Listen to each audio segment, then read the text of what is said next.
think if we put it in a different way, for an SSP, I make revenue if I just outperform by 1 cent above the next highest bid.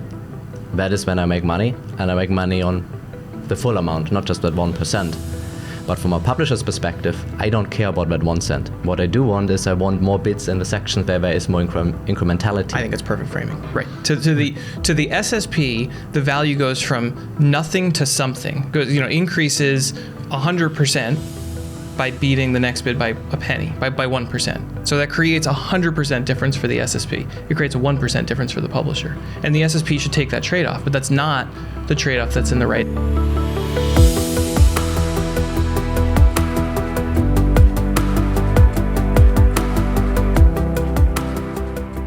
And that seems like, again, with that duplication, then just that one good opportunity is crowding out. In your example, that being five of the same requests, you're crowding out 4 other either publishers or other inventory or whatever. And so I think that obviously throws off really the ability for them, for us to understand exactly, the value across these things, because there's that kind of crowding out, all kind of racing toward the DSP. The crowding out language, I think, is really important, because for a long time, there wasn't really much of a notion of crowding out. It was sort of like if a publisher integrated a 7th or 8th or 9th SSP, if a publisher took a single SSP and integrated it through client-side pre-bid plus maybe 1 or more server-side wrappers, it was more is more. And it was just that there was a greater volume of requests from this publisher that would be presented to the DSP, and I think your A/B testing point supports this. The more times you get to solicit a DSP for the same impression, the greater the probability that they respond with an attractive bid. And so it really was like a more is more thing, but that's not the case today because of these QPS constraints. All the way up to DV360, every DSP implements QPS caps on every one of its SSP partners, and so there is a crowding out effect. And maybe to go back to something that Nils was saying about deduplication, I agree with you. I don't know that there's any mechanism to deduplicate at runtime. I also don't know that the SSPs would have any business motivation to attempt to solve that problem. I think if I were running an SSP, what I would want to this point of pulling the slot machine multiple times to get a high bid out of a DSP, I want to send 2 or 5 or 10 duplicate requests to a DSP for really high value impressions to maximize the chance that I get back a high bid. And I'm willing to take this trade-off that if I send 10 duplicate requests for a high value impression, that's 9 other requests I can't send to the DSP. I think that is a very logical trade-off for an SSP to make. I think that's what an SSP should do. If the SSP is tasked with bringing the maximum amount of revenue through its pipe back to a publisher, that's the thing that SSP should rationally do. It's just not helpful to anyone else in the supply chain. That's not helpful to the publisher, and that's not helpful to the DSP. It's the logical self-interest of the SSP, though. I think if we put it in a different way, for an SSP, I make revenue if I just outperform by 1 cent above the next highest bid. That is when I make money, and I make money on the full amount, not just that 1%. But from a publisher's perspective, I don't care about that 1 cent. What I do want is I want more bids in the sections where there is more incrementality. I think it's perfect framing. Right. To the SSP, the value goes from nothing to something. Increases 100% by beating the next bid by a penny, by 1%. So that creates 100% difference for the SSP. It creates a 1% difference for the publisher. And the SSP should take that trade-off, but that's not the trade-off that's in the best interest of the publisher. I do though think that for an SSP, it can be interesting to get access to more of the mid-level inventory because there's less competition. So the SSP also has less competition, and they could actually theoretically have a bigger take rate on that portion. So their win rate, if they select more of that inventory, could be higher, and they might even be able to have a bigger take rate, because a lot of it is also dynamic take rate, where they say, okay, if I actually now take 9% instead of 10%, my probability of winning that impression goes up by 5%. It makes sense for me to do that. Is that because, and I just want to make sure I understand that point, because it sounds really interesting in that, because there's so much competition for these higher impressions, the price has gone up. The DSP is going, wait a second, I'm starting to pay a lot. And so what you're saying is that there might be an opportunity that while QPS is, there is being throttled, the DSP is again looking at less. It's going to start to look harder at other pieces, and that's where the potential opportunity is. I want to make sure I get that right, because I actually don't follow that point because of everything tells me that it's all just going toward these fewer pieces. But it sounds like you see some opportunity. I want to explore that. I think there's a technical challenge of deduplication. Yeah. And I do think if it would technically be possible to do that in real time without having an issue with latency. Now, I think if you take one more step back and look really at the technical side, a lot also of an SSP being successful or not is how quickly can they get the request to the DSP.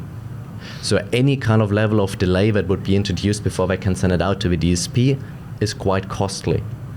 But it's not possible to deduplicate without introducing a little bit of a delay.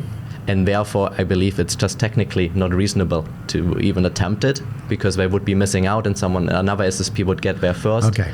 They would get the bits, frequency cap kicks in, and by the time the SSP that does the deduplication gets there, there's nothing left to take. Just to pause on that for a minute. Deduplication isn't that hard if the publisher integrates with each SSP through one integration and makes one request for each available impression. The only reason we have a duplication problem is because SSPs and publishers have chosen to create a zillion duplicate requests for each. So, this is not a technically insurmountable problem. It is a business choice that effectively every SSP has made to create lots of duplication. But as a publisher, if I am the one that does the cleanup and I decide dedupe, I stand a chance to not make as much as someone that does it. So in other words... Well, I think that's the point that Nils is making, and right. I think he's right. Every time a publisher takes their, pick a major SSP that's integrated through Prebid, every time a publisher also starts to run auctions to that same SSP through TAM, they A/B test it and they make more money. And they should. The publishers, as far as I can tell, are pretty rational animals. And so I'm not saying that publishers do anything different. I'm just simply saying that, if solving deduplication were in the interest of publishers and SSPs, they would have done it. Right. They can do it. They know how to do it. So everyone's acting rationally. We just have a marketplace that just has some fundamental issues that we have to think through. Because again, you would think that at some point this duplication is almost a form of inflation. The DSP is going to eventually look at this and go, either A, in the interest of their buyers, I need to try to do something different. I need to look at this different, or I need to impose some way by which to force the SSPs and the publishers to dedupe. And I think some are doing that. I think that probably is the necessary direction of change. And we should come back to the details quickly, but just take a very brief, higher level view of this thing.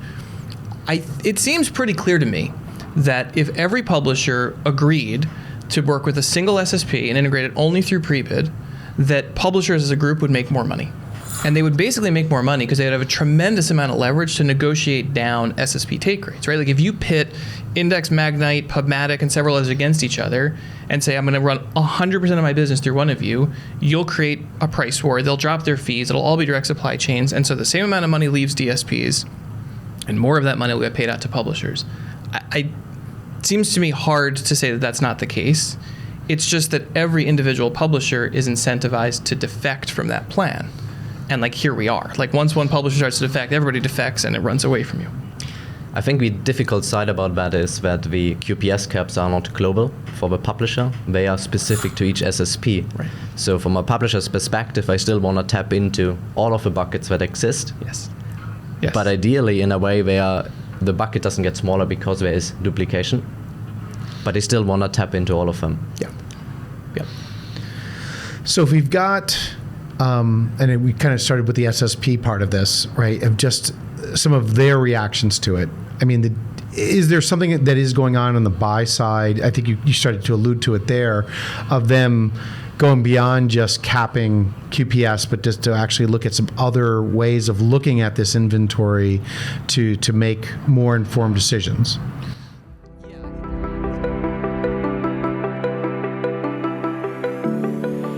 I think the core debate, which I think we're getting at, and I don't think anybody knows the answer to, is would publishers make more money if some of their SSPs stopped monetizing their high density inventory and instead started monetizing their essentially medium value impressions. For sure, the SSP would make less money, but would the publisher make more money?